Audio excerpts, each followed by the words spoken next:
Olá, sejam todos muito bem-vindos. Começa agora o Jovem Pan Saúde. Eu sou a Adriana Reide e hoje a gente vai falar sobre os impactos da pandemia do coronavírus no desenvolvimento e na saúde mental das crianças e dos adolescentes.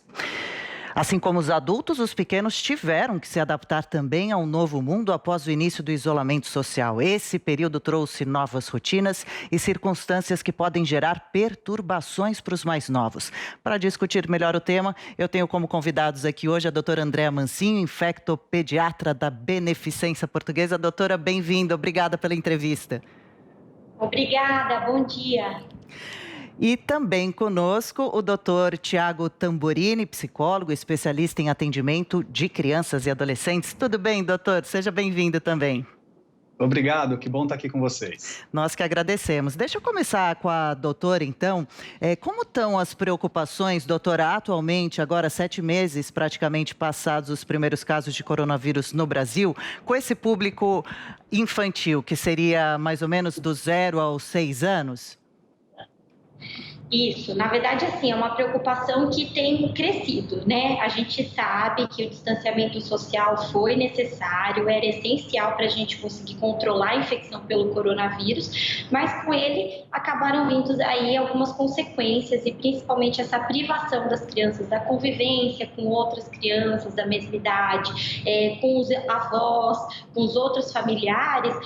A gente tem visto os resultados disso, né? Inclusive, por exemplo, em pronto-socorro, às vezes tem bastante pais que trazem queixas, as crianças têm trazido queixas de ansiedade, queixas até às vezes sintomáticos de acelerar o coração, ataque cardíaco que a gente chama, de sentir falta de ar também, e que no fim a gente acaba vendo que tem esse componente emocional, psicológico bem importante.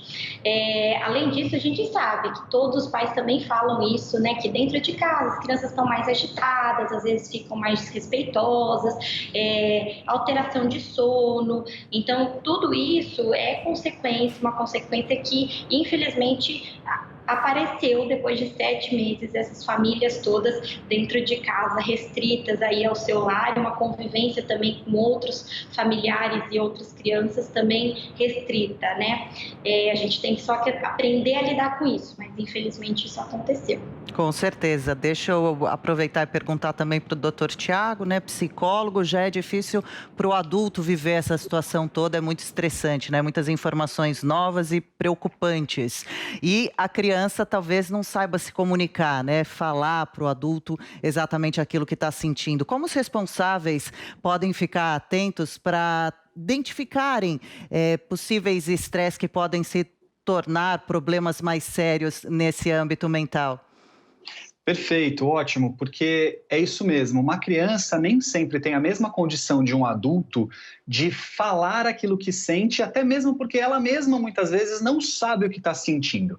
Então é papel do adulto que cuida dessa criança, que está com essa criança, seja o pai, a mãe, o avô, algum cuidador, interpretar aquilo que está querendo ser dito. É difícil, não é uma missão fácil, não. Mas, na maioria das vezes, o interessante é você comparar essa criança antes e depois. Porque é normal que crianças fiquem agitadas, é normal que crianças tenham seus momentos mais irritadiços, é normal que crianças tenham mudanças de comportamento de acordo com a fase, normal. Agora, se durante a quarentena isso passou do que sempre foi, ou seja, ela vez ou outra estava, agora ela está sempre. Ela tinha dificuldade vez ou outra para dormir, agora ela está com muita dificuldade para dormir. Ela tinha uma questão com a alimentação, não era muito fácil, agora ela não consegue se alimentar ou ela está com uma compulsão com o alimento. Então, quando comparo o antes com o durante, com o momento que estamos agora, a gente tem uma chance de entender melhor o que está acontecendo para saber se está passando dos limites ou não e procurar ajuda, né? Quer dizer que a observação do comportamento é uma das grandes dicas, bastante importante nesse momento. E se ficar atento ali, é até fácil realmente de identificar um responsável que já conhece bem ali o seu filho, a criança que cuida dentro de casa. A doutora Andréa, que trabalha na Beneficência, tem recebido casos de crianças por aí com relação à pandemia? São casos relacionados principalmente a quais eventuais problemas. Esses problemas mentais, eles podem se transformar em consequências físicas mais severas, como, por exemplo, o desenvolvimento de diabetes, problemas no coração, cerebrais. Assim, o que a gente tem visto bastante, principalmente em pronto-socorro, não tem alguns poucos casos, né, que um acometimento aí mental mais importante, mas em geral é bastante em consulta de pronto-socorro mesmo, que esses pais, os familiares, cuidadores trazem queixas do tipo, ele tem sentido falta de ar, ele está mais ansioso, que notam inclusive que essas crianças estão aí com o coração mais acelerado e que no fim a gente faz até uma investigação para tirar aí as outras queixas biológicas, mas acaba só descartando todas elas e na grande maioria dos casos tem tido isso e a gente tem associado muito a essa questão psicológica, né? As consequências com relação a isso, principalmente a gente fica preocupado, tem alguns casos, como o Thiago até falou, de compulsão alimentar, então a gente fica preocupado dessas crianças desenvolverem uma obesidade, né? E aí é relacionado à obesidade um diabetes, mas o diabetes tipo 2, que seria o relacionado à obesidade, mais difícil de acontecer em nessa idade, mas pode acontecer quando são níveis mais graves de obesidade. Mas essa questão psicológica mesmo, né, de ansiedade, de crianças que não conseguem, como o Thiago falou, elas não têm um repertório para poder verbalizar o que elas sentem propriamente. E aí elas acabam tendo essas outras manifestações que os pais têm que ficar atentos. Lógico, a gente sabe, todos os cuidadores, todos os familiares aí estão sofrendo com isso, né? É um estresse generalizado, as famílias estão estressadas, muitas vezes as questões sociais também com relação à pandemia, de perder emprego, de diminuição de renda familiar, então tudo isso traz essas consequências de saúde, porque saúde mental está dentro da saúde, né, do contexto de saúde da criança por completo, e também com quem ela convive, essa saúde, esse ambiente de saúde é importante também. Claro, com certeza. Agora, o doutor Tiago falava para observar bastante o comportamento da criança a partir do momento que os pais responsáveis perceberem alguma situação atípica lá nesse quesito, eles devem procurar imediatamente algum tipo de ajuda. A demora num tratamento, seja psicológico ou até mesmo medicamentoso, se necessário, pode trazer transtornos piores, mais graves, mais para frente da vida dessa criança? Sem sombra de dúvidas. Eu acho que tem, primeiro, a necessidade de um olhar para o adulto, para o próprio pai, mãe, aquele que convive com essa criança, no sentido de observar aquilo que nele pode também estar gerando problemas na criança. O que eu quero dizer com isso é o seguinte: nós temos dado muita importância, e que bom, para as questões que envolvem o isolamento social, no distanciamento daquela criança com outros amigos, né, com outros de mesma idade, com o lúdico, que representa a escola, com não poder conviver com outros familiares, e é muito importante que a gente observe isso mesmo. Mas tem um detalhe que poucos dizem, e que é importante a gente olhar, que é o quanto a família, o núcleo central que essa criança está inserido, precisa estar bem, ou pelo menos cuidar para não transparecer demais para a criança algo que não está legal. Então, aquela situação onde um pai e uma mãe conversam sobre a pandemia de forma muito catastrófica, ou expõe o medo do contágio de um familiar no sentido da possibilidade da morte, ou a irritabilidade dos pais em relação ao trabalho, ou como casal que está brigando mais, que está discutindo mais, que está tendo mais conflitos. Tudo isso, ao meu ver, tem sido ainda mais importante para o desenvolvimento emocional das crianças ruim, né, quando a criança não está bem, do que o resto, do que o isolamento em si. Porque aquela criança que está isolada, mas ela está com uma família que conseguiu filtrar, primeiro em si, adultos, as emoções, para que cheguem nesta criança as emoções mais adequadas, um comportamento mais adequado, uma família mais estruturada, ela automaticamente preservou muito mais essa criança. E aí fica o inevitável, que é estar longe dos amigos, de convivência com outros familiares, que, claro, traz o seu impacto. E aí, caso isso não seja ainda suficiente, a criança realmente demonstre uma questão de comportamento, o quanto antes buscar ajuda, melhor. E, às vezes, a gente cria muitas dificuldades para buscar ajuda e a gente pode ir no simples. naquela coordenadora de escola que você manda um e-mail e fala, olha, tá estranho, o que eu faço? O pediatra que está ali às vezes no WhatsApp para te ouvir também, porque são heróis, né? Estão a todo momento para a gente ali. Um psicólogo conhecido da família, né? Então, às vezes, procurar ajuda é mais fácil do que a gente imagina. E a gente procrastina achando que vai ser muito difícil procurar essa ajuda. Verdade. E a gente tem ouvido, infelizmente, falar cada vez mais agora nesse período de doenças como a ansiedade, a depressão. É difícil, às vezes, diferenciar, né, uma tristeza natural da vida de realmente um quadro depressivo, que é um quadro bem mais grave, né? Também hiperatividade, desvio de atenção, dificuldade de se manter atento, né, que a gente vê acontecer bastante em crianças. E a doutora Andréa chamava atenção sobre um problema muito sério que vem agora também trazido com a pandemia, que é o do maior índice da pobreza no nosso país, né? De que forma, doutora, a princípio, depois também posso perguntar, claro, para o doutor Tiago, a senhora vê os impactos dessa situação, dificuldade econômica dentro dos lares e impactando para as crianças? Como o Tiago também falou, né? Então, assim, essa realidade social que ficou muito comprometida aí por todas as dificuldades financeiras que vieram com o Covid, acaba impactando, porque a criança ela vai ser sempre o reflexo desses pais, dos cuidadores que convivem com ela. Então, esse ambiente que o pai aí acabou não perdendo o emprego, a gente no Brasil tem muitos autônomos, e esses autônomos ficaram sem muitas condições de trabalhar, né? E aí a dificuldade toda que o governo também não ofereceu, acaba gerando essa situação familiar. E aí, dentro desse contexto de crianças dentro de casa e vivenciando mais tempo ainda dos pais dentro de casa estressados, isso acaba gerando esses sentimentos na criança. Às vezes ela até não consegue, ela não ouve, ela pode até não entender a situação, mas ela sente que o ambiente está mais estressado, que as pessoas estão mais ansiosas. Então, tudo isso tem grandes consequências. Hoje em dia já tem vários estudos mostrando a importância de ter esse ambiente saudável desde quando a criança está dentro da barriga da mãe. Então, desde a gestação, ela consegue sentir sentir, né, essa energia. Então, isso daí não é inequívoco da gente falar que é importante que ela cresça num ambiente saudável.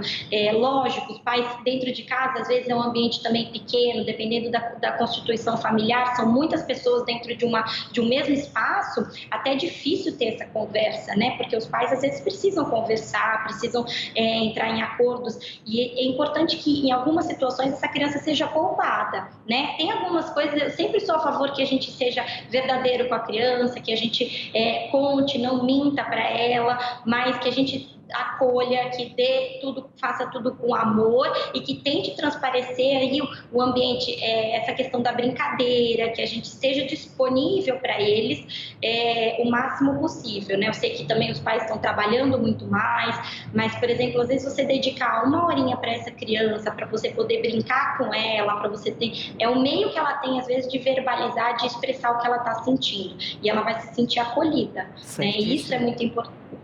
Imagino. Doutor Tiago, dá para fornecer esse amparo para a criança mesmo com esse dinheiro mais curto diante da pandemia? Tem muitas famílias que não estão conseguindo levar comida para dentro de casa, né? A alimentação nesse período de crescimento também contribui muito para essa formação toda, e depois a gente pode falar também sobre o ensino à distância. Não funciona muito com crianças? Como que é o EAD para essa turminha mais nova? Pois é, né? Eu acho que a gente fala de situações, quando pensa num país como o nosso, de extremos muito loucos, né? A educação é um bom exemplo. Nós temos aí, quando pensamos na educação à distância, se ela está funcionando ou não, que considerar não só a idade, mas também o tipo de serviço oferecido. Quando você pensa, por exemplo, numa grande São Paulo, uma escola de elite que tem a condição de ter professores sendo assessorados com equipes de gravação e câmeras de última geração, chegando a lares com internet de alta velocidade, com tablet, celular e computador para escolher onde vai assistir a aula, mas você tem do outro ponto alunos que vivem em condições precárias, que mal nesse momento talvez tenham condições de alimentação, que dirá assistir uma aula online, né? Então a gente vive um momento muito importante de, talvez como nunca, enxergar a disparidade do que significa a educação no nosso país, como a gente não pode mais tapar os olhos para aquilo que diz respeito à desigualdade. Agora, na quarentena, durante essa pandemia, isso ficou ainda mais visível na educação. No entanto, se a gente for nessa questão da idade, sim, quanto mais jovem, mais difícil o online. Isso não quer dizer que os adolescentes não estejam sofrendo, não, tá? Eu acho que todos estão, mas são sofrimentos diferentes. O adolescente pelo cansaço, pelo estresse, pela monotonia de uma aula online. A criança, pela mudança de rotina de uma aula online. Você imagina uma criança que ia para a escola, tinha aquela sala lúdica, cheia de desenhos na parede, ela pintava, ela desenhava, ela brincava com os amigos, ela ia para o parque. Ou seja, ela tinha movimento, ela tinha o lúdico junto dela. Agora ela vai para uma tela de computador, onde que a professora, mesmo se esforçando ao máximo, e os professores estão sendo heróis, ainda assim muda muito essa condição, né? Então, o sofrimento tem sido geral. Agora, eu não vou resistir em fazer uma pequena provocação aqui às escolas, no sentido de quem gera as escolhas das escolas, porque os professores estão sendo heróis. E esses, para mim, são, dentro da educação, aqueles que a gente não... intocáveis, eles estão sendo muito bacanas, estão fazendo o possível. Mas as gestões escolares, aqueles que tomam as decisões, precisam acordar para uma situação. Quando nós achávamos que seriam 15 dias, existia um tipo de estratégia. A partir do momento que durou mais de 6 meses, essa estratégia precisa ser repensada. E não dá para achar que um adolescente ou uma criança será bem-sucedido num processo de educação sem problemas, acreditando que ela vai assistir aula das 8 da manhã às 3 da tarde. E tem muita escola particular no Brasil inteiro mantendo rotina de aula como se não estivéssemos numa quarentena. E o que eu tenho visto é que os jovens estão sofrendo com isso, tendo dores de cabeça, aumentando problemas de visão, estando com mais dificuldade de sono. E aí o povo dá muito crédito para o videogame, para a televisão, para o tablet, esquecendo que às vezes esse mesmo jovem ficou numa aula online das 8 da manhã às 3 da tarde. Então, aqueles que tomam as decisões dentro da escola precisam olhar para aqueles que estão decidindo se isso que eles estão fazendo ainda é viável. Porque muitos estão tomando decisões que estão adoecendo seus alunos e não estão percebendo isso. E é papel deles perceber. Complicado, em muitos pontos para ficar atento nesse momento, para cuidar direitinho das crianças. Lembrando dessa relação também escola-alimentação, que muitas crianças no Brasil dependiam da merenda escolar, né? Para fazer muitas vezes a sua única refeição do dia. Agora, doutora Andréa, não podemos deixar de falar, infelizmente também, como se não bastassem todos esses pontos, sobre violência doméstica. Nesse período, pesquisas mostram que, infelizmente, a violência dentro de casa, a agressão contra crianças, aumentou, né? Cresceu. Geralmente as crianças revelam que foram agredidas quando estão fora de casa e agora no isolamento tem dificuldade com relação a isso também? Sim, com certeza, né? Na verdade, assim, isso é uma questão, assim, a violência doméstica contra a mulher, ela já acontecia, né? E aí se agravou, piorou ainda mais porque essas famílias estão todas restritas aí no mesmo ambiente. E isso acaba realmente ficando ainda mais presente porque estão todos fechados dentro de casa. E é muito difícil, né? É importante a gente lembrar que a criança, mais uma vez, ela às vezes não vai saber, ela tá com a personalidade dela sendo construída aí ao longo da infância. Então, ela não sabe direito o que é certo e o que é errado. Então, muitas vezes, ela vai sofrer uma violência e ela não vai julgar aquilo como certo e errado, ela vai se acostumar, ela aprende que aquilo ali é ok, que tudo bem a minha mãe bater em mim, ou meu pai bater na minha mãe. Então é até mais difícil da gente conseguir detectar isso e combater. Então é importante também que por trás aí de alguns comportamentos que as crianças podem manifestar, né, de uma apatia ou da irritabilidade, desses comportamentos pode também ter essa questão de negligência dos cuidadores, ou realmente de violência por parte deles, ou violência dentro do ambiente, que seja do pai com a mãe, porque isso também é importante. Então a gente tem que ficar muito atento e infelizmente isso tem acontecido. Eu só queria até reiterar com relação ao que o Thiago falou de tela, né? Porque realmente a gente tem definições com relação ao tempo de tela. Teoricamente, no mundo normal sem quarentena, né, as crianças até 2 anos de idade, elas não deveriam ter contato com tela, não é o ideal, elas não necessitam disso, não necessitam desse tipo de atividade, né? De 2 a 5, teoricamente, seria 1 hora, e acima de 5 anos, 2 horas no máximo. E aí a gente cai nessa situação que a gente já tem falado muito com os pais, né? Que no fim, como eles têm a aula online, o que a gente faz? Qual é o limite, né? Então, assim, é muito difícil mesmo. E essa questão de tela, por exemplo, para as crianças pequenas, acaba gerando um atraso de fala, as crianças mais velhas, a gente ainda não sabe, não tem muitos estudos também com relação a esse uso de tela, com relação até a alterações oculares, né? Acredita-se já, algumas coisas já tem aparecido alguns estudos mostrando que sim, a gente teria um comprometimento aí até dessa visão mais rápido do que as gerações anteriores que não conviviam tão intensamente com as telas. Então, tudo isso é importante ser ponderado. Mas eu sei, na situação de pandemia, que o pai e a mãe às vezes precisam trabalhar, e aí, às vezes, a televisão é o suspiro aí que eles conseguem fazer as atividades. Então, tudo tem que ser ponderado. Mas a gente tentar batalhar para que essa criança fique o menor tempo possível seria o ideal. Pois é, até porque algumas dessas consequências podem acabar sendo irreversíveis lá na frente, né? Doutor Tiago, como então orientar as crianças dentro de casa para que elas façam algumas atividades que não precisem, muitas vezes, até de muito dinheiro, como, por exemplo, a leitura? A gente falava agora do potencial cognitivo de uma criança, ele é desenvolvido principalmente nesse período infantil, depois, mais lá para frente, fica difícil corrigir algumas sequelas? Pois é, eu acho que quando a gente entra numa condição de observar a subjetividade de cada família, que então as famílias adaptem aquilo que vou falar agora à sua condição de tempo, financeira e até mesmo de disponibilidade, né, para essa condição com a criança. Mas acho que o primeiro grande fator é trazer escolhas, é poder propor escolhas, como a leitura, como brincar, né, de amarelinha no meio da sala ou coisas do gênero, né? Ou seja, propor alternativas que são distantes de uma tela, de uma televisão, né? Porque a televisão é uma questão que está em muitas dos lares, né? E que faz essa função da tela muitas vezes como um pedagogo aí ela faz a função de educar e isso é muito ruim, né? Agora, é fundamental que o pai e a mãe entendam que o limite que será imposto é do pai e da mãe, não da própria criança. Ou seja, esperar também que a criança tenha autocontrole, que a criança decida fazer alguma coisa, é querer demais dessa relação. O pai e a mãe têm que entender que começa por eles a necessidade de impor um limite e propor mudanças. De novo, adequado à realidade de cada lar, né? Mas eu costumo dizer que não tem criança que resista a uma folha em branco, canetinha e lápis. Não tem criança que não largue um tablet para fazer bagunça com tinta, não tem criança que não largue um tablet para brincar com os pais, seja lá do que for, quando essa brincadeira está realmente honesta no sentido da troca, né?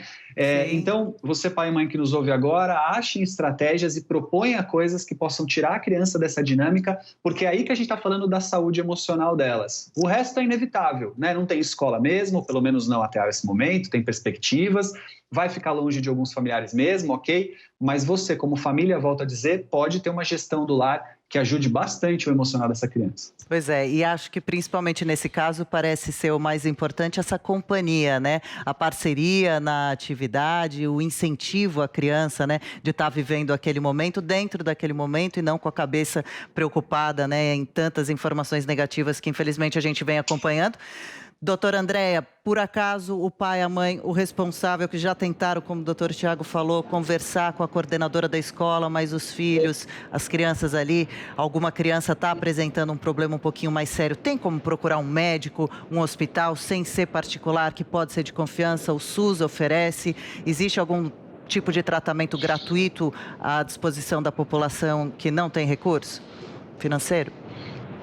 Sim, com certeza. Assim, eu sempre falo, se é uma queixa que é ali muito aguda, que aconteceu, uma situação até que piorou, né, que está se agravando, mas que piorou, lógico que os pais podem e devem levar essas crianças para o pronto-socorro, né? Se elas estão se queixando de coisas físicas, o pediatra vai lá, ele vai avaliar e espero realmente que eles tenham esse olhar, né? Muitas vezes a gente acaba conversando, é uma conversa, um esclarecimento ali com essa criança e com essa família que pode resolver isso. Mas também para algumas queixas que sejam mais crônicas, que estejam mais demandantes, os serviços de atenção básica já estão funcionando, né, cada vez mais do jeito habitual, como era antes, e aí vale procurar o pediatra no centro de saúde. Esse pediatra tem possibilidade de encaminhar esse paciente para um atendimento psicológico, para um atendimento psiquiátrico, se for o caso, né? Então, esses recursos multidisciplinares a gente tem sim no SUS. Então, com certeza, certeza a gente consegue. Eu sei que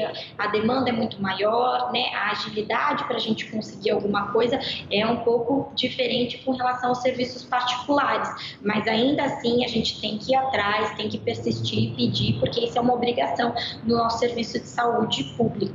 Muito bom, e que sorte dos pacientes que tiverem o privilégio de serem atendidos pelos nossos entrevistados de hoje, super experientes e também muito simpáticos, muito positivos. Eu quero agradecer, então, profundamente a participação da doutora Andréa Mansinho, infectopediatra da Beneficência Portuguesa de São Paulo. Obrigada, viu, doutora? Até uma próxima. Valeu pelos esclarecimentos.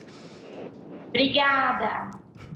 E eu quero agradecer também, é claro, o doutor Tiago Tamborini, psicólogo, especialista em atendimento de crianças e adolescentes, que trouxe um pouco do seu conhecimento aqui para ajudar a todos aqueles que nos acompanharam, que nos ouviram e que nos assistiram.